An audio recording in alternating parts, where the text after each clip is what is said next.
The group stage was one of our most difficult tasks, and talking about all the majors we have ever played. This group stage had us, Fnatic, FaZe, and G2. For me, every single team on this group would deserve to be in the playoffs.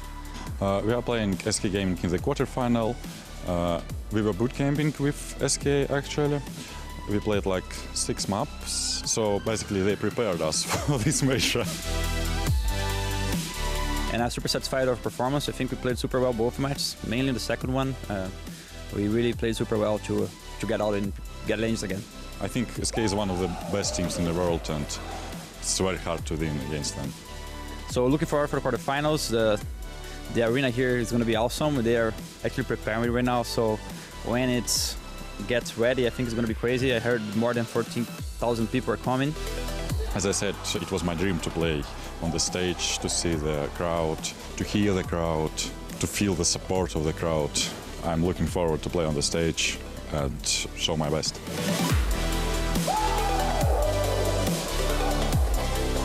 You can say that's a child dream to be playing Counter-Strike like this. I've been playing since I was 12, so for me it's actually a dream coming true, believing everything like this. Our second quarterfinal already. One game done and dusted. It was by no means a walk in the park for Virtus.pro, and of course the caster of that is now joining us on the desk, Lauren Pansy-Scott, alongside YNK and Thorin. Now we have to talk a little bit about this one. It's weird, you might think, to see Flipside in position, of course, instead of NIP. They had a battle over a best of 3, and we will be talking more and more about how this surprise, this upset, and described as by some as one of the bigger upsets of this game's history. And of course, when we talk about history, who else but Thorin to start with? Do you agree with a sentiment like Flipside into the quarterfinals over the Ninjas in Pajamas in the form that they were in ahead of this major? Do you agree with that statement? I think it's certainly in major history, it's probably the biggest in CSGO, because this is a team where, like I said, I would have ranked Flipside as one of the least likely to even get out of the group stage. I thought they would probably come 4th place, actually, believe it or not, in their group. They made it out, and it's not like they just beat NIP on one map, you know, like a good map for them, and they beat them in just a best of 1. No, they beat them in a best of 3, and they won Cash, which is actually like a map that most world-class teams ban against NIP. Now, what's interesting is, if you want to talk about all-time great upsets in the history of Counter-Strike, actually Blade was the in-game leader of a Ukrainian team with Starix back in 2007. They were at a major, it was the World Cyber Games, and they got to the semi-finals of that major, also on the back of some huge upsets. They actually beat Lurpus's team, the Finnish team at the time. He was one of the best in the world. So, I mean, we're talking about a guy who 9 years ago was making it to the semi-finals of a major, and he's hoping to do it again today, but he's going to have to do it in the same fashion. It's going to have to be some world-beating upset if he's going to do so. I mean, that is the question, right? World-class team. Would you describe them as the best team in the world currently, Yanko, going up against a team that we didn't even expect to make it out of groups? Yeah, definitely. I think this is the biggest mismatch we have in the quarterfinals, even though there are a couple of David and Goliath stories. The fact that SK is just such a well-rounded team, have great foundations, but also have some amazing individual players on their team as well. And we got to hear from Fer beforehand of his journey and the politics surrounding them, Lauren. SK clear favourites in this one, but I mean, if you think about that Flipside NIP game, you can't help but find some strengths in their roster. Yeah, I had obviously the pleasure to cast that game, but for me, the one thing I would say is for Flipside, they had everything in their arsenal working at the right time. You had that tactical element on Cash becoming a massive factor, the fact that they did have the anti-strat element that worked out perfectly, and they had the firepower. Normally, they don't combine. So again, those factors coming at the same time, I think may have made that look a little bit better than it should have been. And you look back to their earlier games, it wasn't such a pretty picture. Yeah, and actually the Cash is an interesting discussion topic. I know I don't want to linger too much on this NIP success from Flipside, but just looking at social media afterwards, Markelov put out a statement saying, we don't know what happened on Cash. We didn't actually do too much in our boot camp. We didn't discuss it in our boot camp. But is he playing mind games there? Was there evidence that there was work put in? No, because the thing is, Cash was the map you actually expected NIP to win. Right. It was actually a shock that the Flipside guys, when they lost their own map narrowly, I thought, okay, this is a 2-0 actually, it's probably done. They were probably themselves banking, we've got to get that map to get to the 3rd. So I think that, for me, that was just miraculous, like, believe it or not, individual players outplaying NIP players. And you have to look, it's true, some of the NIP stars struggled a bit. They weren't able to deliver that performance. Meanwhile, I've been waiting all these years to see World Edit actually perform, but against a tier 1 team. Normally, he does it in an offline qualifier or a tier 2 event, or he has one map, and you think, wow, this guy, if he could ever get it together. Well, this time for the whole series, he was absolutely phenomenal, and he was the best player in the series. So if they can have the best player in the series, that's another factor you can put along with the preparation and the system and the routine. It's just that, unfortunately, it's harder to see that happening today. Lauren, same kind of sentiment from you? It echoes perfectly what Thorin said, at least in my eyes, that you look at where Waylander was, he was outdoing Pit every time, every A hit was completely trashed, specifically on Cash. You saw Get Right having no success. But then I look at SK as a different opponent. I don't see them crumbling against these players individually. It'd have to take a monstrous performance of caliber that we very rarely see to even get close to that, at least in my eyes. And while we are saying world champions, best team in the world, Janko, it makes sense to tell the audience at home why we are claiming this. Yes, they hold the title, but I mean, are we talking about a team that has strengths both tactically and individually? Is that how we're going to describe them?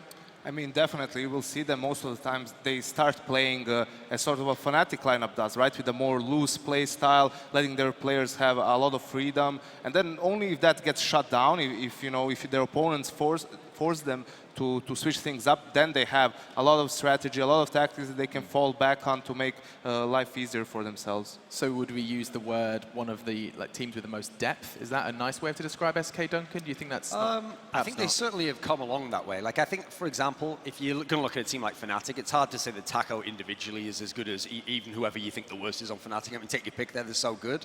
But I certainly think they've got a lot of skill. Like, that's the part that as they became better and better as a team, we saw other people shine. So we always knew back in the day, Fur was a very skilled player, was a very aggressive player, and he had to basically go off for them to win in the past. But then they got in this guy, Cold Zero, and this guy was very consistent, a really all-around player. And then the key detail between the transition between the two stars was suddenly Fallen picked up the AWP again, and actually now has probably become the best AWPer in the world. So those three players there, certainly, skill-wise, can go with anyone.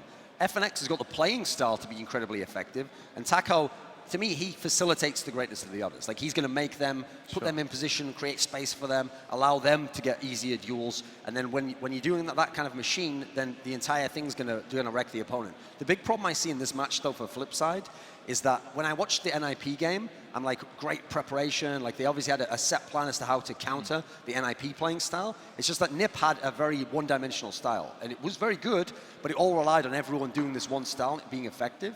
The problem is, what's so great about Fallen's system in the SK gaming lineup is, it's sort of like he's taken this philosophy and it sort of got everyone to buy in individually, so that even when they are in like a three-man unit and he's dead and they're just playing by themselves, it's like they understand what to do from those situations. So that's the thing. It's not so much you can counter that one style. So I feel like actually they've probably got the best style to go up against Flipside and make it very, very tough for the Ukrainian side. Now, Janko, their rise to this throne has been rather swift. I mean, people kind of may forget just how quickly this has all come about. They went, from humble beginnings to major grand finals to now walking through their group stages here at ESL One Cologne. Can you just maybe give us some of the specifics as to why, we were started with Kaboom and ended with SK? I mean, it took time for them to find the right lineup as well. They had different problems when they were at Katowice last year. They had ZQK as their primary AWPer. Fallen wasn't even open, and now we regard them as one of the best, maybe even the best AWPer in the world. So they had to switch things up to get that philosophy going that Duncan was referencing. They had a different playing style. Fallen wasn't the in-game leader all the time in that lineup, and finally when they got in Taco and FNX, that seems to have really, settled the roles as well. Everyone was on the same page of how they're supposed to play, and Taco is actually the guy, who takes the brunt of the hit from the community as well. But when we talked about Zipix as well, being the first guy in, the one that's going to create the space, and his stats are always going to take a hit, but as long as his team is winning, that's all that matters. And we're meeting his team in just a moment. But first, it is my great pleasure to introduce to the LANXESS stage none other than Flipside Tactics, fresh off of the victory against the Ninjas in Pajamas.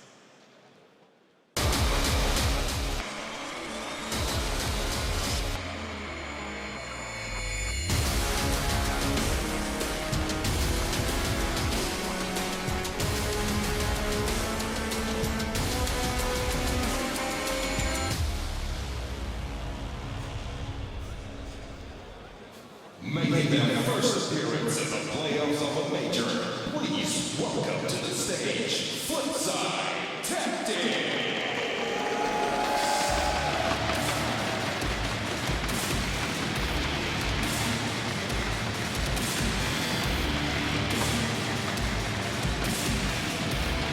Flipside Tactics making the walk, Blade at the front, spearheading their assault. Now we need to talk a little bit as to how often they've seen audiences, crowds staged like this, Duncan. Basically never. I mean, like I said, okay, if you really go back in time, you can take Blade, you can take Marco and say, yeah, they've obviously played on the biggest stages at the majors, but that was really CS 1.6. When the major era came around, even Marco, he was kind of at the tail end of that, you know. He wasn't the guy who was in a position to win tournaments anymore. And of course, alongside them it is none other than SK, the Brazilians that we've been making so much noise about, and they make equal as much noise, just the 5 of them. Let's take a look at SK.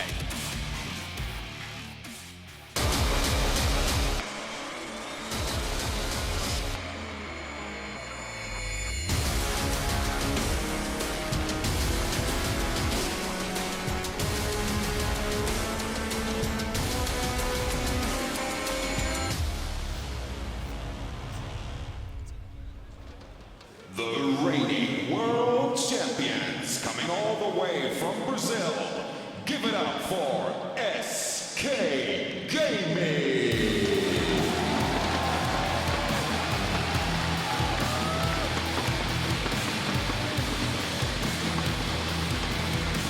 The defending world champions do meet the LANXESS arena. They walk through the group stages and now they approach ever closer to the semi-final. Standing in their way is Flipside Tactics, and it's always smiles with Fallen and the boys. Lauren, these are names and faces that you'll grow to know quite quickly if you're a CSGO fan. Certainly, they had an incredibly tough group. Already came out of that looking flawless, barely looking scathed by some of the better opponents in this tournament. And now we'll be seeing a little bit of what they have to say ahead of this truly testing best of 3 as they're hanging out with Red Eye on stage. Yes, thank you very much. We'll get a few quick words. I just want to talk to you, sir. First quarterfinals for your team and your players. You've got someone in your team that's already played in these, so the experience is going to count a lot. Are the nerves showing right now, or are you just looking forward to the match? Well, no nerves at all, but it means a lot to us to be here, to stay here. 1 year, we almost get it here, and now we're on the stage, on big stage, and it's a huge honor for us. Anything to say to the fans? Cheer for us. We love you, man. Okay, good luck. Fallen, we watched the video just before we came on. It's an incredible journey that you guys have had, and sleeping on floors and no money and not enough to eat. Just explain to us, what is it like to be able to come out as the champions of the world and walk onto a stage in front of a huge audience like this? Hello, this is a dream coming true for us. We have been working so hard to get here and been playing on a stadium like this on Arena, as this one is a dream for us. Final words for fans? Hello, Cologne! All right. Wie geht's? Wunderbar! Some German as well from SK Gaming, well done. SK versus Flipside, ladies and gentlemen. Good luck. Oh man, there's some pandering. I know pandering when I see it. They've been practicing, they've got their German phrase books out for this quarterfinal. Flipside versus SK. And we have described it as a mismatch, there's no doubt about it, but now we get to venture into, well, both the map pool, a couple of the individual names that didn't get attention, and one of which was screamed about on social media after their performance in the group stages, was Flipside's Waylander. Janko, this is a name that's, would you say, new to the scene? I mean, we've seen him around for a while. He cropped up in Katowice not too long ago. Yeah, he appeared firstly with the Peter team in the Katowice qualifier for the last year's major, and he had a pretty good performance there. Then after some time, he kind of disappeared. I think he had some army commitments, something like that. Then he came back with the Gambit team again, and he has had good performances, but it was only yesterday with NIP when it mattered the most that he showed up. But I think it was across the board for the team. That it wasn't one player carrying the weight. I think it was a team effort. Probably a positive sign from Flipside, not to just have one man dragging them kicking and screaming to the stage. Lauren, Flipside SK, it's kind of crazy. It's absolutely insane, and the one thing I would say is we actually haven't seen that much depth from SK yet in the form of map pool. We've seen 2 couple games, essentially. They got through the groups unscathed, so they had the 2 clean games and best of 1s. I'm actually very excited to see how they play into Flipside in a best of 3 instance now. And we'll be talking about maps now, Duncan. Can you set the scene? It is going on. We'll have the graphic up in just a moment. But, I mean, we talk about depth. They haven't had their map pool tested. Do you agree with that? Well, the whole point is they played their 4th best map against 2 of the best teams in the world and won anyway in like a pretty comfortable fashion. So if anything, I think that shows they've got a crazy map pool so that the other people don't want to venture into it, you know. So Flipside, that's one thing they're not going to be scared of, because actually Flipside have the exact same 4 best maps as the guys from SK Gaming do. Now, in the past, that's worked against Flipside, and it's worked for them against another team that they have a shared map pool, which is Na'Vi. So they've gotten wins over Na'Vi on Na'Vi maps. They've also been destroyed by Na'Vi on Na'Vi maps. So the thing about Flipside is, I know they love that preparation approach, and they love to know what map they're going to play. So I don't think they're going to throw a curveball. I don't think you're going to see them go for a nuke. I don't think you're going to see them try and pull out something crazy, like go to Dust 2 or something. I think they're just going to stick on those 4 maps, and we're probably just going to get a series of something like, Overpass, Train. These are the sorts of maps that they're going to be willing to play, even though you ask me who's the best team in the world on those maps, I'll go ahead and tell you SK Gaming. And it does feel like the same old story for Flipside, is that they have similar map pools to the best teams in the world. Yep. They're just like a poorer version of it. Well, it's because a lot of these teams right now, especially the current meta, if you think about Na'Vi and SK Gaming, these are very tactical teams who use the map control approach, where you're basing your T-side around you set up, you're going to make good, intelligent reads of the in-game leader. You want T-sided maps as a result, you want Cobblestone, you want Train in there. So they kind of emulate what the elite level teams do in that sense. Their problem obviously is, it's one thing to have that, you've also got to have the players to be able to execute it. And as you see here, we've ended up on Train in the end, because Cash ban from SK Gaming, it's already their auto ban, but you've got to add in, when you saw NIP lose on Cash, you're not going to allow that through anyway. Dust 2 actually helps SK as well. They don't particularly want that map. That used to be their old permaban, but it's also the map that Flipside won out of there. SK Gaming picks Mirage. Now, I actually think on Mirage, they're the best team in the world. Like, they set the stage by coming to the international scene on this map. They still retain a lot of power on it, but it's a map that Flipside have always played throughout all their different lineups.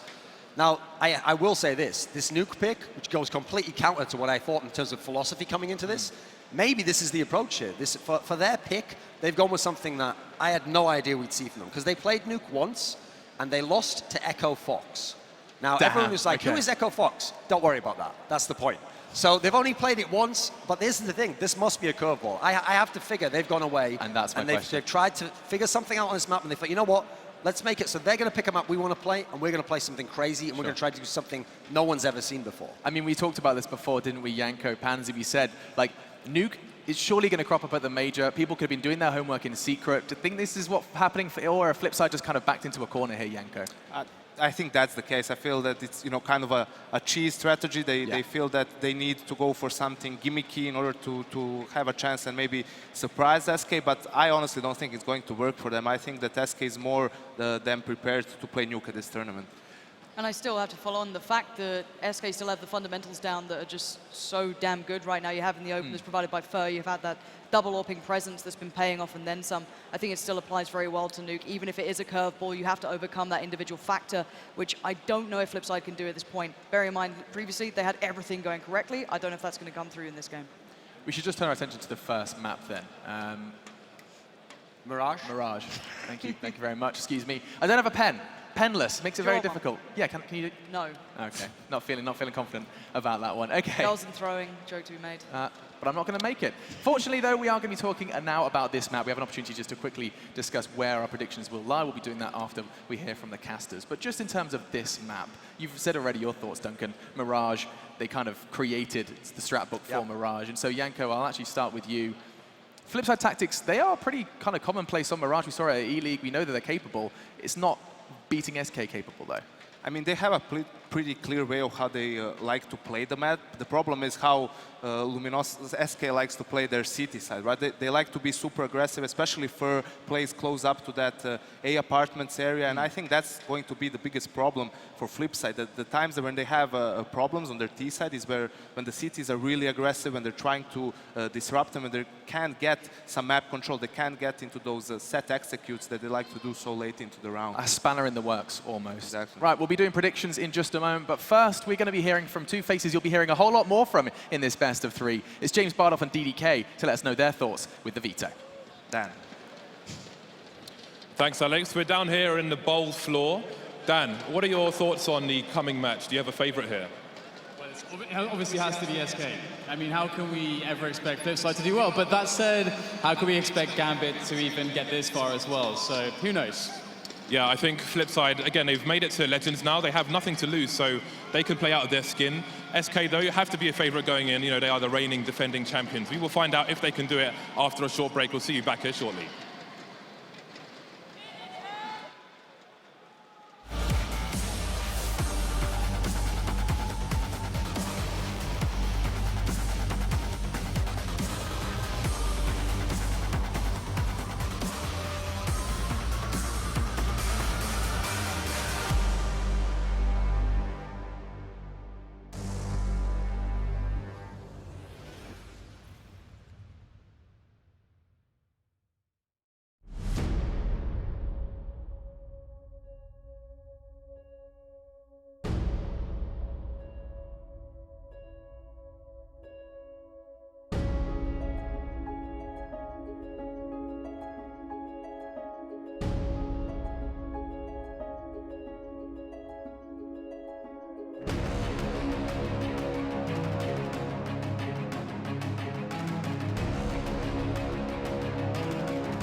Flipside SK. Map 1 will be Mirage. Best of 3 here for the quarterfinals. The second of the day here at ESL One Cologne. LANXESS Arena is lit up, and it will be lighting up with some Counter-Strike in just a moment. But first, I'm going to be picking the brains of the people to my left about this first map. Mirage, we were starting a discussion, Janko, about what Flipside, you said they have a very clear game plan on Mirage. Could you shed some light on exactly what this game plan is? If you know it, chances are SK do too. I mean, they're a very methodical team on their T side, similar to how Navi likes to play the map. They like to play from the default play style, spreading around the map, trying to get mid control most of the times, and then you have a couple of exit strategies that they're called. Once you have that mid control, you have maybe a player inside connector or inside ladder room. That's when you can go maybe for a three-pronged attack towards the A bomb side. That's really hard to defend if you don't react to it somehow. And I think that you're right. I mean, this is something that's pretty known, so I'm expecting SK to have something prepared to counter Flipside. Something up the sleeves of their new SK Gaming shirts. Lauren? Yeah, and just to follow on from that, I think that in the NIP game, for example, people like Waylander on the lurk, they like that kind of 1-3-1 on the T side, just kind of spreading out. He had incredible success playing through A, catching out multiple people, always around the back of them, and you had Markov doing the same at B. It was actually incredibly pressured, but as said, SK do their homework. They're going to know this. I don't see it working out again. Maybe, I mean, we saw them pick Nuke, so maybe they have a, maybe they will switch things up on their in-game stuff as well, right? Maybe they're going to pick up the pace, so to speak, because that's something that I don't think SK would expect right now. Duncan, this constant, this like comparison, Navi Flipside, you've done the same as well before. It is all about this slow, methodical T side. Sure. Are Flipside capable of turning it around? No, Navi have recently made that move. I don't buy it. Like, here's the thing. One of the good things and the bad things about Flipside is that I think they are going to play from that approach. Because the thing is, it's Blade's philosophy with his personnel. This is the best way to play. And I know in-game leaders, one of the things that's really good about them, why they're always working to improve, why they don't get discouraged, is they always think to themselves, oh, it doesn't matter what players or my team or player, if we do this right, if we execute this right, we get that smoke that traps this guy off, and you flash this guy here, obviously you can kill any opponent if he's flashbang. They think if you get everything right, if we execute correctly, you can win the round. Now, against many teams, you might have a point there. The problem is when you play the world's best teams, because they have such fantastic individual players, they always have a little something extra where that's not always the case. Sometimes, no matter how great the brain is, unless you have the brawns to kind of deliver upon it, you won't be able to win. So the problem I have in this particular map is that Flipside really are like Navi Junior. Like, they've got the strong AWPer that you need to deliver on the team. They've got the slow, methodical playing style from the in-game leader. They've got that explosive rifler who you need to show up as well. Like, Waylander could be like the flamey of the team. You've got the old veterans like Markov playing the supportive role, but used to be star players like Edward, Seized, etc.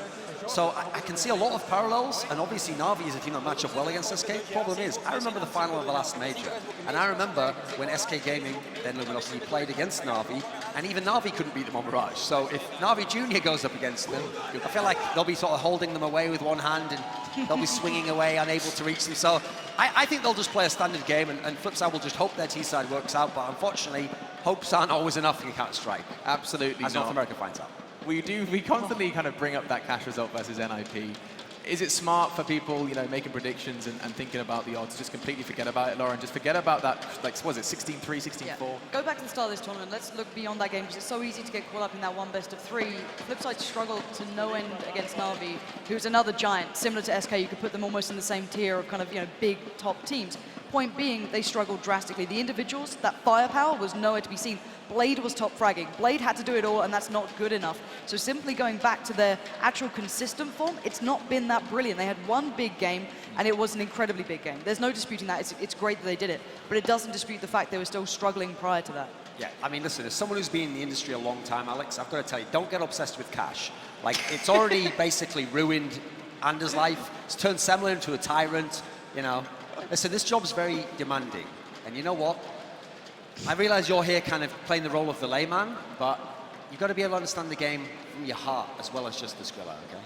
There was a lot in there. There was a lot in there, but there's a lot of Easter eggs. It was deep. It was like those ESL letters to players. There was a lot of dank memeing in one small paragraph.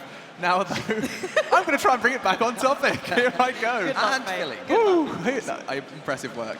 We're not going to get hung up on Mirage, because it does seem like it's an open and shut case for SK. We said the same about Cash, but I'm stopping. Okay, forgetting about that. We're being realistic here on the analyst desk. The players are almost ready, by the way, guys. Do not panic. Do not fret. one of my final questions is, guys, let's talk just for a moment about that Nuke pick. Can I get excited about it, please, Janko? Please tell me I can get excited that Nuke has cropped up in the major for the first time. Of course you can, Alex, because we haven't seen it yet, and seeing it, as most teams use it just to scare their opponents away in the veto, right? More than anything else, the possibility of them playing Nuke.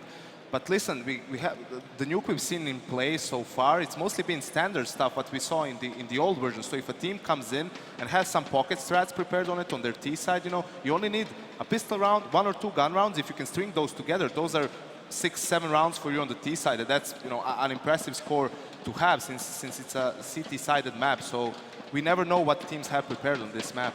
One of your favorites, isn't it, Lauren? Well, I love this map personally. I used to love casting it back in Nip's reign. It was one of the most beautiful maps to watch being played out. But I think Janko highlighted something there very, very core to the issue, is that not many people have kind of innovated to the new additions. We haven't seen people completely exploiting the outside that's more drastically open, even more, I guess you could argue, T-biased to agree that you can actually really change it, but the CTs as well have so much power on it. And Dignitas got baited into this during the qualifiers, thinking that was a great choice for them. They got absolutely destroyed by one of the CIS teams there as well. So I'm hoping maybe there's been some practice going into it, and I'd love to see more of this map being exploited in the ways it's been changed, because there's so much variety out there. So still no innovation on Nuke, or at least not seen publicly. Maybe this major will feature that.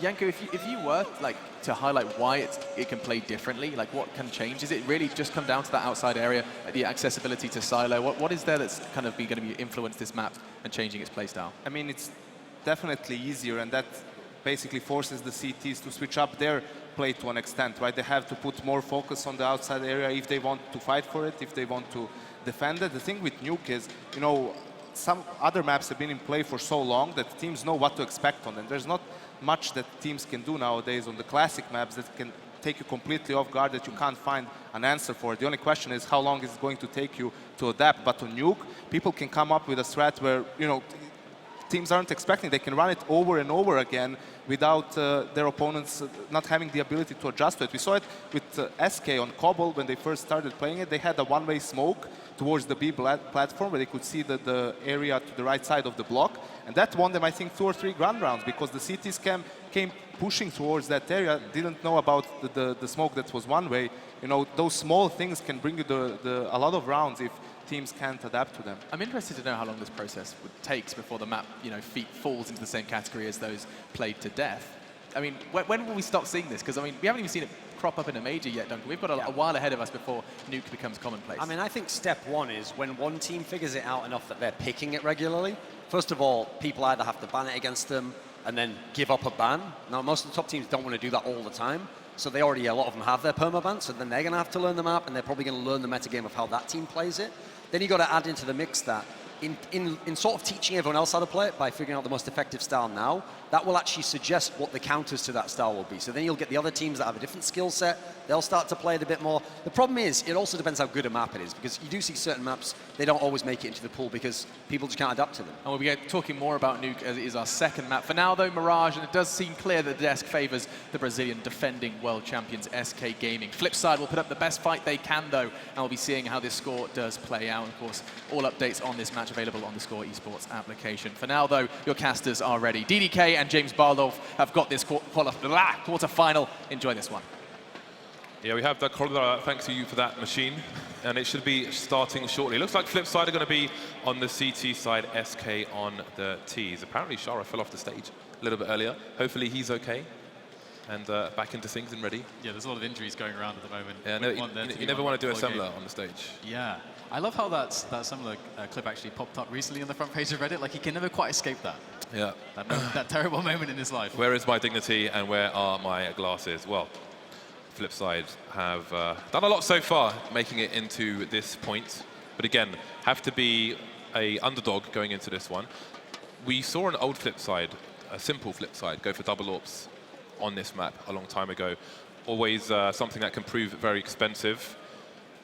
They've evolved since then. You have Markelov, he's been picking up the AWP here and there. You have to wonder if that kind of adjustment may be the thing that keeps them competitive in this particular map. Well, he was definitely doing very well with it in the matches so far this major, so it's very exciting, a new ton of events. But I really feel like with Flipside, this iteration of the team is the iteration that looks the most together and happy with the best camaraderie, because some of the previous iterations, okay, Bondik, obviously it turned out that Bondik and his chemistry with the team wasn't quite there. There was some, fights, and obviously that ended up being the reason why he ended up leaving in the end. Just didn't quite work out in that sense. And then previous to that, you had Simple and Bondik in the same lineup, and obviously there were problems there as well. So it's really cool to see what Flipside can do, considering that yesterday in the matches that they played, they really looked like they were having a lot of fun, which is, I think, very different. Usually I would get a very intense vibe, especially due to the fact that you got Blade, who always looks quite intense. He's quite an intense and very cerebral player. Yeah, Markelov's been super happy. He just has a massive smile on his face.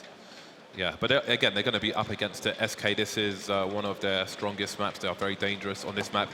Hopefully, a lot of you have seen the videos on Mirage that Fallen has been putting out there. A lot of, normally you would see a player, for example, make a breakdown video of a map, and there might be 2 videos. Whereas I think he's like 6 videos in. He does one map for an entire season.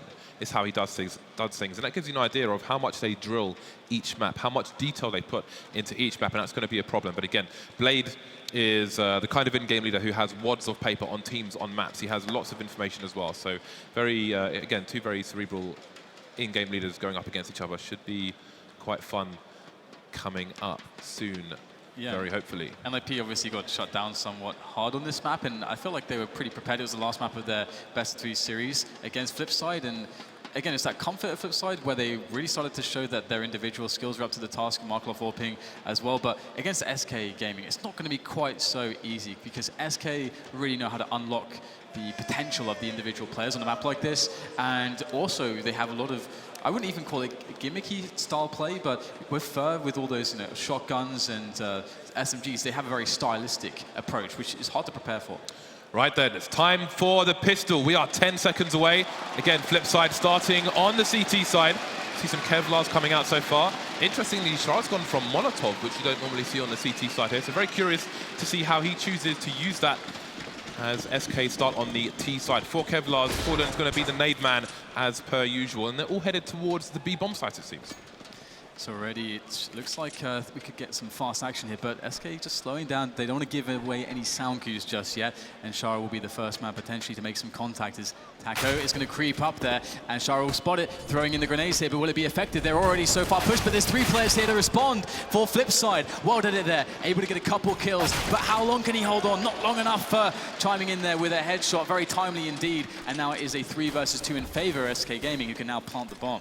Blade and Waylander, last man standing for the team, coming in from the shot area. Shot's closed, and so is the round for Flipside. SK getting the plant and taking it with 2 players alive there.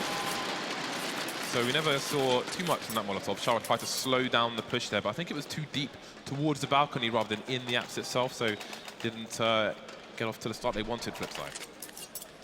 Yeah, very, very basic pistol as well, and I think actually SK Gaming, they're one of the teams that has some of the coolest pistol rounds and the more elaborate ones as well, especially on a map like this historically. So it's quite fun to see them going for something very basic there. Perhaps they're not expecting Flipside to play in the format that they did. Either way, it is now going to be Flipside trying to do what they can with the couple Deagles and Kevlars that they've managed to scrap together here in this 4-spy type round. And SK Gaming quite spread out at the moment, just ready to receive any early round aggression, keeping everything very safe for now. But soon they will have middle. See, SK only have 2 rifles at the moment. I think with some weaker teams, you would see more AKs coming out and less grenades. Markelov off to a good start here. Everybody alive for Flipside. There's still time for SK to play with. 4 players, and it seems that the split towards A can be possible now. Fur and Fallen in connector, FNX rotating away after showing some action towards B. That said, Shara's pushing the apps now. That might be information. Are we going to see a rotation coming in from Markelov? Indeed, he's starting to move towards B now. Fur with a deep position, so he may be able to cut off that rotation. Waylander still close to the slope with that taser, and now Blade gets taken down for Flipside. Waylander with slightly poor timing there, but it's going to be SK Gaming now with an opportunity to plant the bomb. Just 1 man left standing, and well done it with a P250 and a dream. But his dream is about to be crushed as he has way too many players to deal with. So FNX to get the kill, and a very nice cleanup actually, considering that Markelov got that fast eagle frag in middle. So for some teams, that's going to send them into a destabilized state where maybe they start to make some mistakes, or maybe they slow the round down too much. We actually saw that from Fnatic yesterday on this map, and they ended up losing the round because of it, but not SK Gaming. That was really awkward for Waylander. He was obviously holding the angle with the taser on A ramp, but because they lost connector, he was forced to push. Otherwise, he would have been completely exposed to them coming in for the split. Then he didn't have the range to get the kill, and he was just standing there with his pants down, basically. Flipside on the last eco before the buy comes in now. We have World Edit, who's picked up a taser, and they're going to stack 4 people over towards the B bomb site. FNX with the range, though, isn't going to be tased anytime soon. He'll just hold angles and make sure there's no cheeky push there. Just holding an angle towards the left of the van will catch CTs jumping up onto the box to peek into B-Apps. Always a good position to hold, especially when you have a nice spawn. And now we see Warded is the one that picks up a taser. So we've seen that actually a few times in this tournament, and not many teams have been experimenting with it previously. So it's kind of cool to see a bit of a resurgence there, and why not? And of course, we have a lot of forward positioning here for the SK Gaming side. coldzera in a really nice spot at the moment. Although he's really careful, Blade is in a potentially good position, but he will get shut down in the end. Now it's going to be down to Waylander to get some damage in towards the A-bomb side. As he has a decent position, and he will have the element of surprise, but he can't get the connections he needs. And that will be Taco to finish off the frag. And now it's time for the real CS, as Flipside will be able to get a very healthy buy-in. Well, they're going straight for the big green gun. We can expect him going towards the mid position. And again, once the, well, if the economy gets secured for Flipside, perhaps we will see Markelov pick one up as well. You can hold B-Apps with a second AWP, you can hold short with a second AWP, as you used to see quite a lot. You can see SK doing that as well. For 3 AKs, the Galil and the UMP likes his variety, and he will continue with that. Many SK players top of mid at the moment. Blade's going to put the one-way smoke down. And Molotov is going to get taken down, actually. So as he sees these players going towards short, he can raise the alarm for his teammate. He needs frags, though. Not really finding them at the moment. Fish in the barrel, but no kills whatsoever for Blade. Lots of damage, but as you say, it's not going to count for much because it's a very fast entry frag coming in for SK Gaming to allow them to claim the bomb site. Cole's going in for some aggression towards Connector to slow the rotation, but he actually doesn't get a frag, which does give an opportunity here for Flipside. This is a save. Yeah, I was going to say, that for some reason they're not deciding to even hazard a guess at this one. They're just going to say, well, you know what, we're just going to save. Yeah, this is a smart decision. That was GG already. The way SK moved so fast down short, the fact that Blade didn't get a single kill from Connector, they have nobody in position on B once Shara gets taken down. While that it is outside, there are 2 smokes, window and door of the shop. It would be suicide for Flipside to try and get into this site. So we just have to give it up. Save with 4 people. You can see their economy was already lacking. They don't have many grenades to start the round off with. They didn't really get to throw any either because SK played it so fast. Just trying to negate. I mean, they know the AWP is coming. They play a fast round, negate it. Something we saw G2 do to Fallen on Overpass, actually, at the ECS final. So far, so good. Taco still chasing, though. Trying to do whatever he can to do the damage here. Blade's going to get taken down, but 3 rifles surviving. Still okay here for the CTs. Even the plant pod gets some bullets there. Oh, yeah, and they actually saved some grenades, too, so ended up working out quite well for them. They don't have a kit, though, but I'm sure they'll remedy that now. And 3 weapons surviving is a very different story to just 2 weapons surviving. Obviously, you can get the drops in, make sure everyone has a gun in most cases. And Blade's actually going to opt to keep the PT-50 there. Oh, actually, no, they did get a FAMAS, which is good. And he has 4 grenades, so this is a very respectable little weaponry here for Flipside to move into the round with. And first along a UMP as well. So pretty evenly matched, I should say, and if World Edit's able to get something done with this AWP, that would be very nice as well. He's playing very passively, actually, on the A-bomb side at the moment. He's playing around the toll booth area, and SK Gaming playing a bit of map control into middle, seeing what they can get. And Flipside are giving up control fairly easily here, just showing a little bit of presence, but they're not really willing to commit for a heavy trade scenario, as some teams would be. Indeed. Look at Shara's position towards B-Apps. He has a lot of information for his team at the moment, and despite SK having 3 people and having split B in the previous round, they should know that A is more likely here. Waylander's getting taken down in connector, though, so there are problems. Down goes Blade as well. Markelov finally answers something back from short. And Shara, I mean, at this point, maybe you have to gamble. He could go for a push through Apps. He's choosing to go into middle instead. So Markelov's passive towards B. And it seems the CTs are slowly moving towards A, and while that it's going to need their help. coldzera currently in the mid position behind the boxes. The rest of SK over towards A. They have 1 smoke, 1 flash, 1 HE, so we're going to see some picks coming in from both sides. That's really important there from Shara, especially as SK has slowly worked that man advantage finally, but they haven't really gotten themselves into the bomb site, and they're going to switch up the plan at the moment as Cold very important player for the team right now, holding this middle position. He is going to be able to really help that push onto B and also stop any information plays from Flipside into that mid area. But he's got so many angles to look at, and he actually manages to turn around and take out Shara. And Worldedit cannot get an angle in time. It's going to be all on top of Markelov here to make this round possible for Flipside, and they desperately need it. The time is of the essence. This might be exactly what Markelov needs to win the round. The bomb is down. Oh, they've won it. They've won the round. No time to plant the bomb. Oh, there it is. And it's going to be another round there, finally, on the board. But for this time it's going to be for Flipside with that timeout. And I mean, we've seen this actually happening a lot this tournament, where teams just don't give themselves quite enough time if something goes wrong to actually remedy it quickly enough. Yeah, well, I think that was good decision making by SK. Again, they didn't really have the utility. They know the AWP is saved. They didn't have any engagements in mid, so it may have been quite difficult for them to get the picks over towards A, especially when that engagement came towards Palace. But Markelov just playing the clock there. Very nicely done indeed. So 4-1, SK going to be back on the buy. 5 AKs for them. You don't always need an AWP on the T side of this map. Dignitas, for example, will be a team who will go for 5 AKs as well. Waylander playing close now. Going to get engaged by Taco. Traded by Worldedit though. coldzera's top mid, but all the action's on A at the moment. Worldedit's gone down as well, so Blaze alone. Smokes all over the place. Markelov, Shara out of position. Big problems here for Flipside.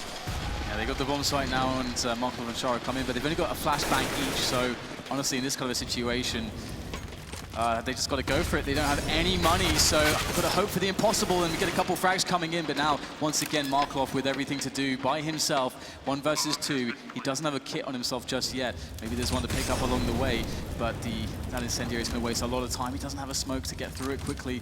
This is just so painful, so frustrating for Markelov. And finally, the Molotov will dissipate, but so much time is gone. Markelov realizes at this point, the only play to make is to save the gun.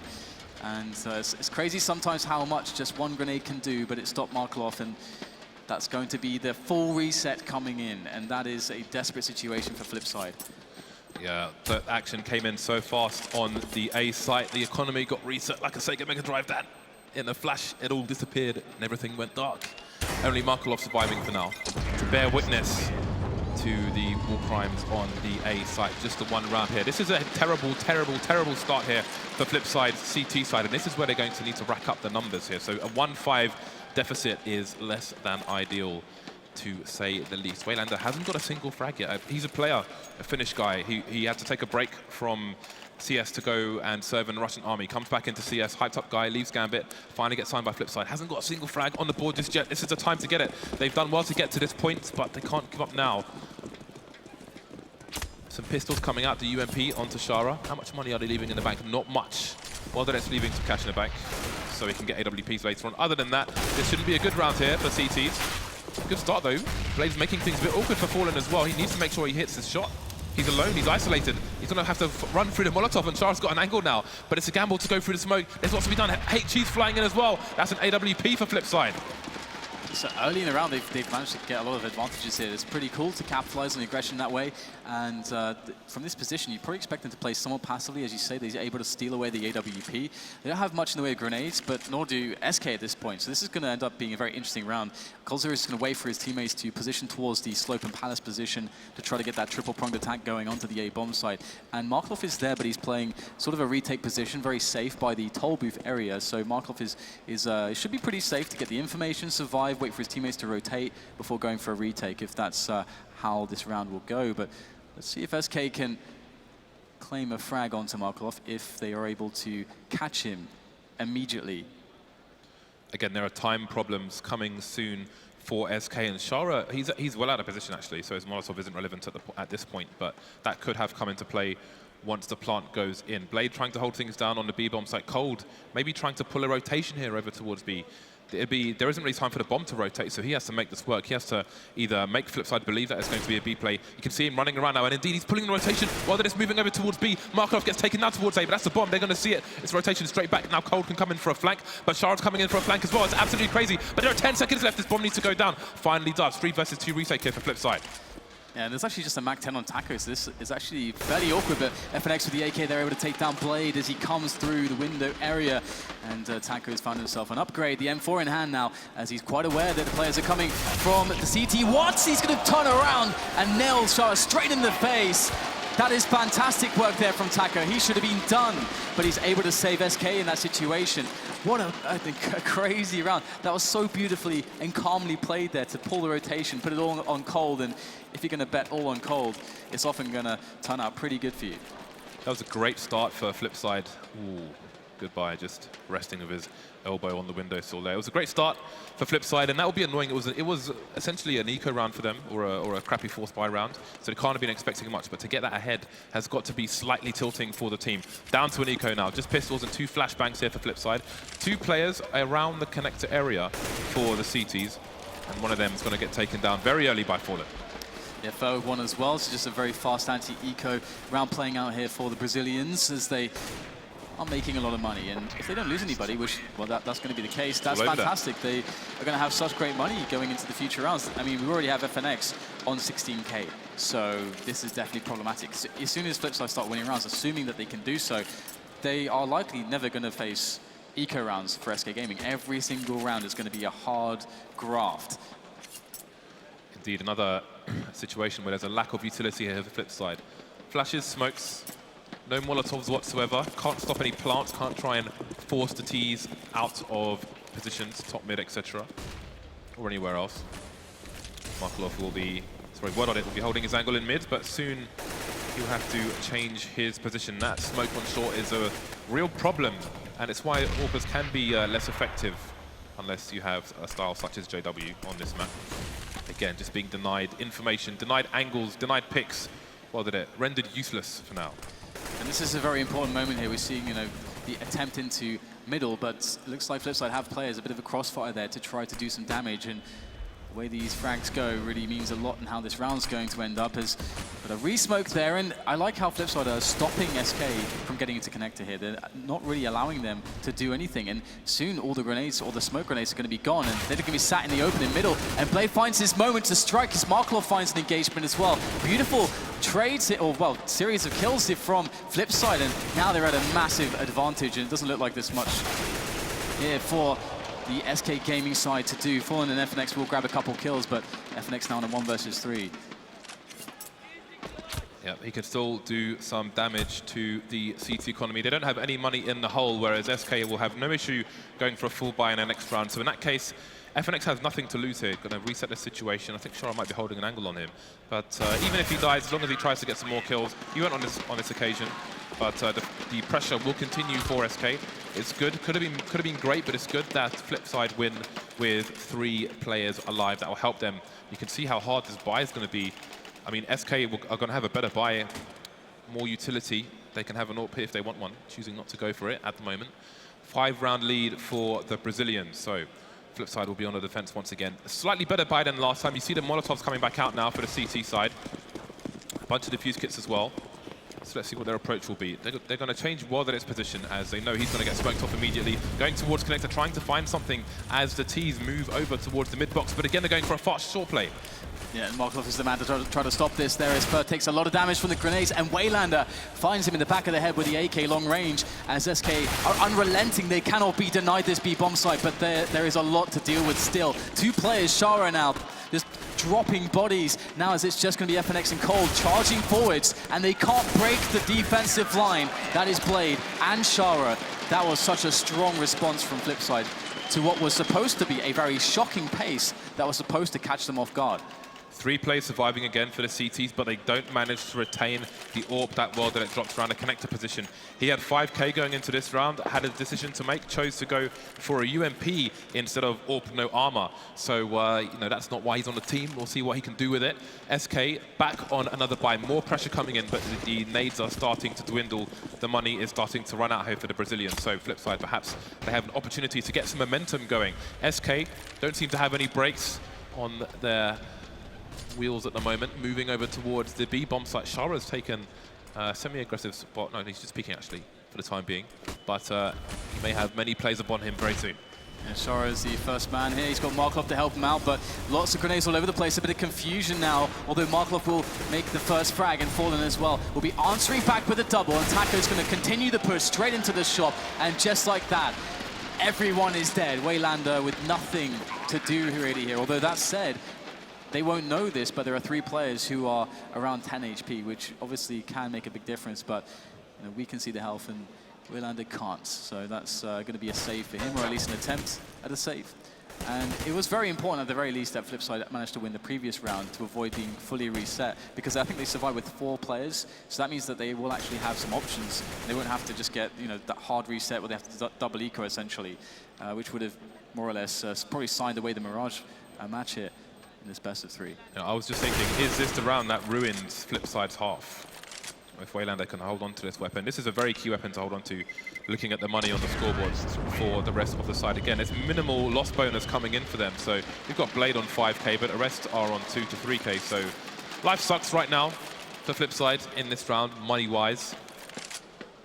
And they may be inclined to hold on to what they have at the moment, because Blade can drop an AWP for WildEdit in the following round, so they may just go for an eco here. They've had many buys where they've been distinctly lacking in grenades, as we've seen time and time again. So they can go for another buy here, but then this buy will suck, and then next round's buy will suck as well. So they're going to go for the eco and buy basically nothing in this round. Yeah, it makes a lot of sense. And if they're able to get that you know, 5 frags or something around there, 5 rounds, something around there, they'll probably be quite happy considering how this round, this series has gone so far. And quick opening there from FNX as he's able to get the Brazilians onto that B-bomb site, and it should be fairly easy from this point forwards. Already the hard job is being done.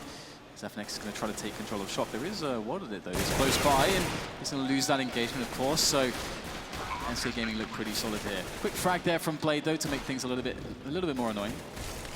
But SK otherwise pretty fine. Markov actually still in the bomb site, but not for much longer.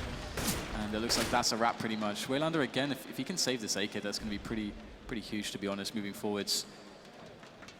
And I would say the Flipside are a team that's going to be more interesting on their T side. They're going to be very comfortable on their T side. So again, if they get that's kind of like a 5-round mark, something similar to that, they'll be, I think, quite happy moving into the second half. Yeah, they won't be comfortable with a mere 3 rounds on the board. So we can expect the AWP to come out, unless they choose to go for a double eco, but they're good. But again, a lot of the players are going to be short on grenades once more, but at least they're going to have the AWP back onto WildEdit. That's always going to be a big thing.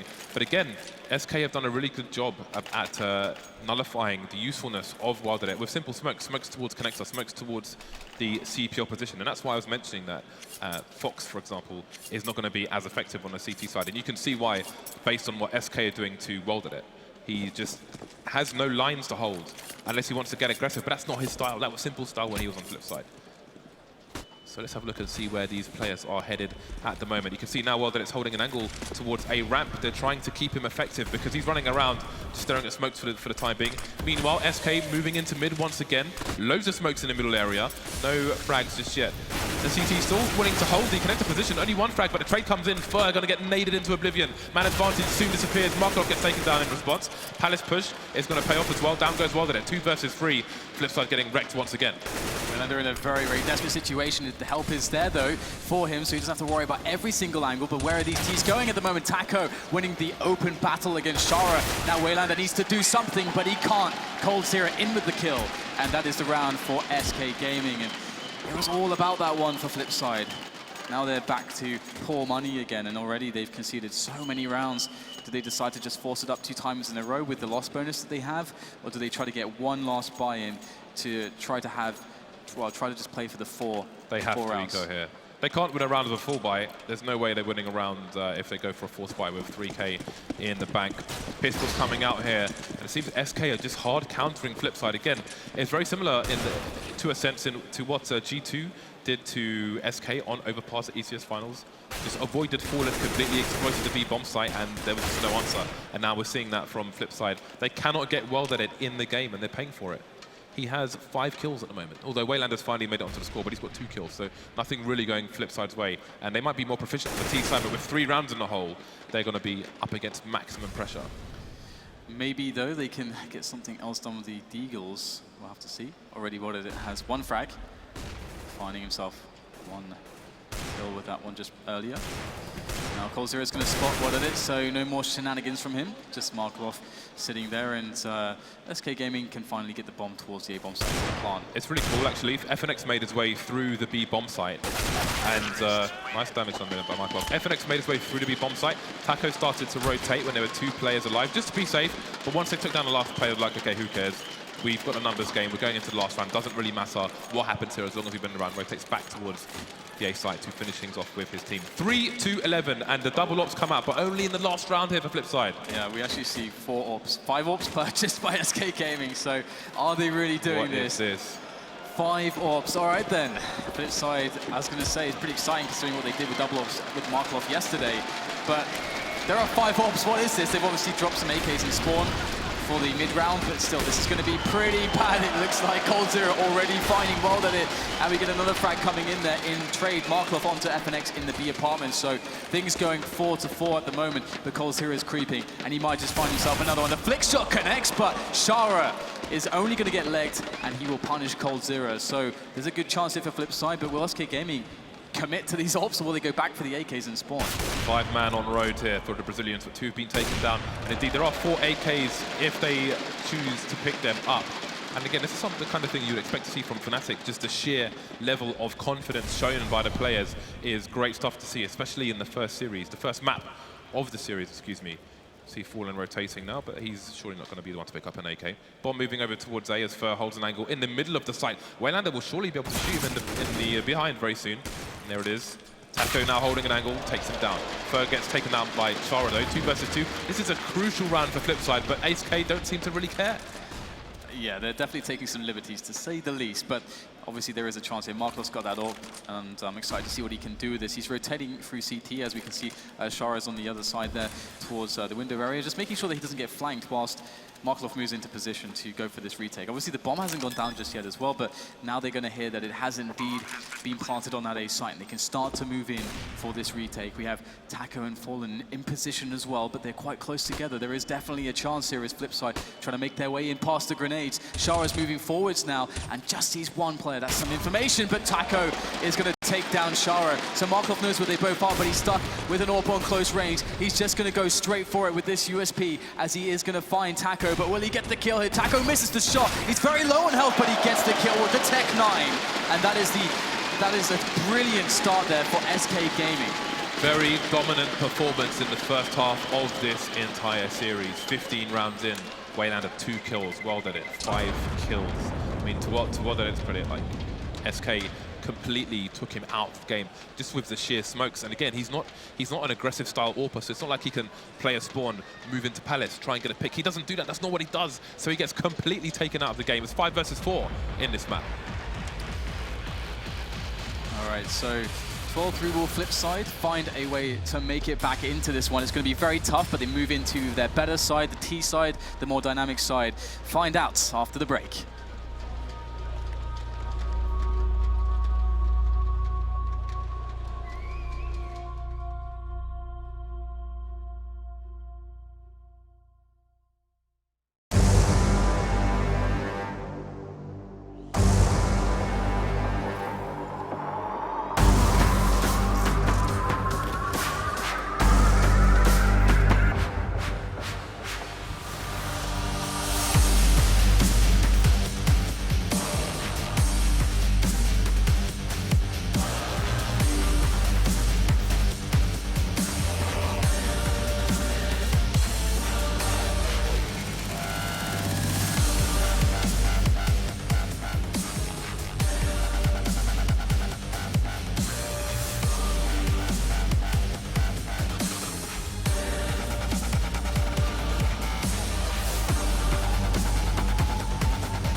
12-3 is the score between these two sides. Flipside were just completely taken out in mid, in A, in B, everywhere by the Brazilian side, the reigning, defending champions here at the ESL Cologne Major.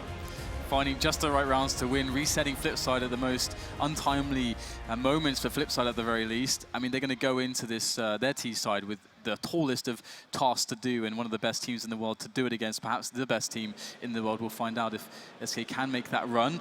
But, I mean, Flipside, one of the things we always would talk about when it comes to their teams is how Blade is able to coordinate his teammates all into these crazy trading situations when they finally attack bomb sites, and they're a good team when it comes to taking away map control. They have the tools to do this. If they have those individual performances we saw from yesterday and the day previous to that one as well, then this is definitely a possibility for them. But if SK are just getting warm up, if they're getting into the groove of things, obviously this is one of the hardest teams to do it against. And looks like we're into the pistol round now between SK and Flipside. Definitely a must-win for Flipside. Look at FNX. Look at FNX. Into the game. Into the game. FNX is pushing all the way up top mid, while Denet's currently holding an angle, and you can see he's in the door. So FNX is not going to have an idea, but it's definitely a place to check. One of the off angles on this map, and he's probably going to have an advantage, FNX here. Indeed he is. Well, then it gets taken down for free. The bomb is close by. Blade's going to go and collect it. Waylander still in T-spawn looking over towards A, and that's going to be the bomb spotted on the radar as well for FNX. Oh, no, it's not. It's still on the floor. Blade hasn't picked it up just yet. Going to go back maybe and collect it. Just a quick correction. It was the Finnish army that Waylander served in, not the Russian one. So thank you, Internet. FNX still large and in charge, loud and proud. Top of mid at the moment, and Flipside are just biding their time, just holding angles. But how long can they do this for? Yeah, there's so much information for SK. It's amazing that they're just out there this long at the moment. And, well, I guess I don't blame them too much. They managed to, of course, secure it with a frag on from FNX onto World Edit. And now Flipside, they're starting to think about making a move. Got the bomb. Oh, if they try to reclaim middle here, this could be problematic because FNX has an amazing position. He's got support as well as Blade and Shara start to edge up. FNX is going to find an easy frag, and all of a sudden Shara's in a lot of trouble. FNX finding himself the third kill, and now it's Markov and Waylander with 25 seconds to get the bomb, get it to a bomb site, but also kill so many Brazilians who are starting to all march onto that middle position. What are you going to do? Absolutely nothing. 4 kills for FNX in this pistol round. SK Gaming making life truly terrible for Flipside. That is... how do you say disaster in German, Dan? After the second frag comes in from FNX top mid, the third player is looking... He's looking behind him. He's looking towards T-spawn. He has no idea what's going on there. You know what the term is? Right in this spot, look, Shara's like looks the wrong way. Pozadi Tebia. It's Russian for behind you, Dan. That's what he needed to know. Disaster strikes in the second half for Flipside. 13-3. We've got Shara on dual elite, Dan. That's absolutely madness. You could buy dual elites or Tech9 for the same price. Tech9 is far more accurate. Why on earth would you ever buy dual elites? I don't know. I don't think there is a reason. To be honest, I can't think of why you would do that. My dual elites are called mistyped by RIP. I think that's accurate, though. So respect for that. And one fun thing we have here is, well, I was about to say throw on that auto shotgun, but he's actually going to give that one away to Waylander. Nice donation there. And Shara's going to get a kill with the almost a 5-7 of the dual elites. But there it is. This is what I wanted to see. Fallen jumping around with that scout. He can be quite the menace, and he's going to need to be right now because we have World Edit finding himself another Deagle headshot. And now there are huge problems here for SK Gaming. If they're going to get reset in this round, that is a perfect way back in for Flipside. And now they know that the B bomb site's clear. They just have to hold it whilst the bomb makes its way over there, and it will take some time. And well, SK go for this. Looks like Cole will at the very least see what he can get done. One frag made. Cole can make this very, very hard indeed for Flipside if he's able to get a couple more kills here. See him trying to fit the numbers with the pistol. A double dink though, or a single dink coming in there from Markov will be enough. Fallen now. He can take out 2 of these players, but he will not take out any. Flipside after a horrible pistol round and win an unlikely second round here. So there's still a chance. 9 rounds behind SK, but more importantly, SK are just a mere 3 rounds from closing out map 1. Let's see what they choose to do. Some money being spent in the early rounds when a pistol is won and then a force buy is won by the opposing team. You can often see forces going backwards and forwards between each team until one starts to win consecutive rounds. And indeed, we will see the force buy coming out for SK here. Deagles all over the shop. Deagles for days, and there's no other choice really other than the force buy for SK to try to reset Flipside immediately. If they do that, they pretty much won the map as well, so very good choice. And already we get a tag onto Shara, so... You can wallbang this position. This is very... This could get pretty awkward here. For reasons like that, FNX peeking out, finding the frag onto WildEdit, and now there are problems because they've also got Shara who's on low HP. They sort of need to do something now. They can't really wait too much longer. They've got to get the bodies into a bomb site, and that's what they're about to do as Waylander now goes down to 2 HP. This is very, very awkward. Yeah, Shara and Waylander can both be deagled or scouted here, and Blade as well. We saw this happen with Envy on Overpass, where they won a critical round against a team just with deagles when they were all tagged, and we might see the same thing happen here for Flipside. The bomb is moving over to the B bomb site though, which is a very good, nice play. SK completely out of position, starting to rotate now as they don't see Flipside moving quickly into the site. Taco's in position now. Flipside are nowhere near these windows. There are big problems coming for Flipside. The problems are marching in quite quickly as Taco finds himself the first headshot with a deagle. Can't get anything else done though, as Markloff is going to get himself in there by the car position to try to push things forwards. But Cold is going to drop one of his teammates. Markloff, without comrades in the near vicinity, doesn't need them. 2 frags made by him into the bomb site. The taps come in, but a very nasty tag from Fallen. Fallen can end this now if he's going to be able to get the tags in with that scout. It's 1 on each player, and that would be it. But Markloff finds himself the 4th kill, quad kill coming out from Markloff. And we have seen him really stepping it up this tournament. He's on 17 frags right now. He's doing a wonderful job here for Flipside to keep them in this. And winning that round resets SK as well. They don't really have much to work with in this round. If I'm not mistaken, Markloff has been at every major, and he has no intention of leaving just yet. Indeed, top fragging for his team, far and ahead of the rest of his team, who really need to get back into this game. I don't know if they woke up on the wrong side of the bed here, but they need to focus sooner rather than later. So, SK, the 4th spy fails, and they'll be down to the pistols. No Kevlar whatsoever, just the 1 flash onto Fallen. I think he's going to throw it over the top of a ramp to allow his teammates to push in. Indeed, he's going to do exactly that. They see nobody's there, and they may choose to stack elsewhere. They have problems towards Connector, though. There's a smoke down for the T's, which allows them to go for a multitude of things. They can take possession of Connector, they can go towards a B split, they can move into ladder room. You see Taco and Cold close to short as well. So SK trying to be reactive here, trying to be fast. So they might find a few players here, and Taco is going to find himself the first headshot as well. It has a lot of problems coming his way, and he can't deal with them. It's going to be a 5 versus 3 now in favor of SK as Blade tries to get some of these refrags, and there's players spacing him all over the place. This is quite chaotic for Blade. Repositions, able to get another frag there as Markov comes in as well, and the cleanup operation has worked to some extent, but they have gained a lot of losses in the process. Now it's just Cold Zero with that CZ. He's got no Kevlar as well, and Markov is just lurking here in middle. He has the bomb as well, so this, if some miracle happens and Cold makes the frag, that's the bomb and an AK. Oh, Cold almost able to get it very close, down to 17 points of health, but Markov picks up the kill, keeps his streak of frags running in there, and it's going to be 13-6 now. And I can't really emphasize enough how much, I mean, it's already a massive upset that Flipside made it this far and were able to take out MIP. But if they give SK, you know, a real hard series as well, that is going to speak so much in favor of Flipside in the coming months. Ding dong. Shara gets his bell rung and then some. Anyway, 6-13. Now we have SK coming out on the buy, and it's their turn to have the limited utility, limited grenades, limited economy. Doesn't mean they're going to go aggressive. Let's have a look at FNX's position. We may see him stand in this corner here, and he'll have a teammate close to him as well in Fallen. So FNX will be the trade fragger, and Fallen will be the point man in this kind of setup. Fur will be keeping an eye on the Palace position once that smoke disappears. You can see that smoke's going to get re-smoked while Waylander is standing over there. So he's going to be wasting his time for the time being.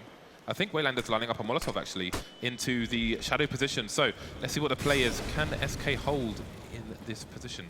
Getting harassed somewhat with grenades, but it seems Flipside are committed to the split here. Yeah, SK deciding to just play that close to them instead of pushing, and this might work out. They don't have an age here, they have to make the kills happen, but they can't do it. 2 fantastic entries coming in from Blade and WildEdit to secure that A-bomb site, but there's still Fur, he's lurking around here, but really everything rests on him. Taco's been discovered, he's trying to make his way around CT. He actually claims the kill there on the pursuing Shara, and these players here are quite weak for Flipside, so this is very doable. All of a sudden, Fur is looking to get it done, but WildEdit able to find the frag just before the smoke blooms. And Taco, oh, he's going to find just a pixel there to work with, but it's not enough in time. Waylander gets the plant and the frag in the end as he spins around. And that's going to be another round for Flipside. They are slowly but surely climbing back. It's still quite a ways to go, but they've got an economy to work with now. That is a huge round for Flipside, and look how close it was to being stolen by SK at the very end there. That could have easily gone SK any other Friday, but not this one. 6 rounds between these two sides. SK opting to spend a bit of money, but it's really an eco coming out for them. Just trying to maim the Flipside players, worst case scenario here. Cold with a UMP and some Kevlar to boots. So we'll see if we're going to see more aggressive actions here from SK. Fallen in first, starting to creep towards mid. We have Shara doing some very weird stuff in T-spawn. Good Shara. Nice shot there by Fallen. Shara's AFK spinning in circles in T-spawn. I'm not really sure what's going on here. That is rather odd, actually. Just checking out Shara's pop there on RPCs. Yeah, very weird indeed. But to see what's going on. Either way, we've got Fallen going for the push there. He's able to obviously get that kill. And that's going to make life very, very weird now for Flipside, because also the information gained is always going to be problematic. But they do decide to fall back. And right now, Flipside just holding. So I really want to see Shara. He's doing some serious Michael Jackson in T-spawn. Apparently my requests will be denied. There we go. Oh, just a glimpse, just a taste. There it is. Third person. Ah, never mind. Well, while Shara's spinning in the middle of T-spawn, they will be basically 3 versus 5. So we'll see what Flipside can do in this situation. Bomb is over towards B. 35 seconds left on the clock here, so very weird, awkward rounds at the moment for Flipside. And again, this is a round where SK don't really have anything going on, so this could really change the pace of, well, change everything. I mean, they're running out of time here to push the site, and we've got bodies here, 3 now on the B-bomb site for SK. Time running out for Flipside. They need to get some frags here. Waylander goes down, which makes it 2 versus 5. Yeah, obviously Shara still stuck in spawn, and here goes Cold0 with the UMP, and he's going to find the bomb. And that is surely it right now, because, well, Shara is just in spawn with some kind of issue. He stopped spinning around now, so there's progress. He has stopped spinning. The ride has ended. He's jumping around, wondering what the hell just happened. I'm back, guys, I'm here. But the round's been lost, so that's really unfortunate. Whatever happened there has potentially cost Flipside the round. They have half the score of SK now. They have money to come in for a buy, however. That's a good start there for Fallen at the beginning of that round. So things appear to be continuing. Well, we have right now a situation where there's a very limited amount of utility on Flipside, and they'll be going for a tentative mid-take with Shara pretty much alone there, just kind of edging his way in, whilst the rest of his teammates play out sort of a default, just spreading out around the map. And, well, Waylander's going to peek out, and he's going to get completely destroyed there by FNX. That is a very bad look now for Flipside, losing 2 players early on. And not really getting much out of it, and running out of grenades as the time ticks away. Got Cold here in a very annoying position as well. Should Flipside try to get close to connector or come out of underpass, he's obviously will have the drop on them. And one of these players from Flipside, there's no other solution than someone taking a big risk and somehow pulling off that individual performance to make it work. It's all they can do from this perspective, and that is why that position can be very painful. Cold, great angle. Shara is down as well, so now it's a 2 versus 5. This is heart-wrenching stuff for Flipside. Could be the end of the line in map 1. Taco holding angles over towards the B-bomb site here. Very nice kill and a trade from Markov, but it's a 1 versus 5. He's got the AWP though, so we might see a bit of a highlight reel, and Flipside are definitely going to need it. Otherwise, they could be halfway out the door in the first map of this best of 3. Cold0's taken down straight away, just waiting for Markov to offer himself, to put himself on the plate there. 15-7 FSK. 15-7, yeah, it doesn't get too much worse than this for Flipside. Of course, their start in this series was very bad, and in the way that they were coming back in the T side gave me a lot of hope for them, but their money has been completely crippled. The bomb going down at least is going to allow them to get some extra grenades with the extra $800 each, maybe a Galil in there. Indeed, I think we're going to see a Galil. So there is some utility to work with, but they're pretty much restricted to a fast round. And SK Gaming should be able to read the money, that they'll be expecting a fast round out of Flipside. And they can take positions that are a little bit further back, and they can play more of a retake style. that's one way to handle that, but we'll have to see what they decide to go for. They have a bit of information going on there, just taking over Palace, and Fallen able to make the frag in middle as the main push comes into the B-bomb site. And we have Taka right now trying to defend, trying to do it all with the help of coldzera. And this is looking great right now for SK. 2 players left standing for Flipside. And what can they do? Waylander, 13 HP, and he is dead. SK with a very strong victory, and again showing loads of confidence with a 5-orb play in the last round of the first half. A monstrous start from them to see if it carries on into the second match, which will be interesting in itself. 25 kills for FNX, 25 kills for Taco. A lot of the Flipside players didn't really show up again on their CT side. Well, then it was kept out of the game by the strategy of SK. That was really nice stuff to see. They caused them huge problems, and there was no way around it for Flipside, maybe being a bit one-dimensional in that respect. There was some potential on Flipside to T-side. It seems they were ready for the aggressive setup that SK have over towards A ramp, but in the end it wasn't enough here. A dominating scoreline for SK in the first map.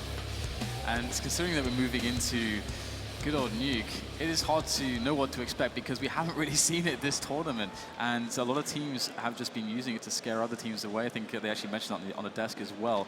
So as we move into that, it's going to be interesting, to say the least. But now it's time to hear the thoughts of the analysts after that first map.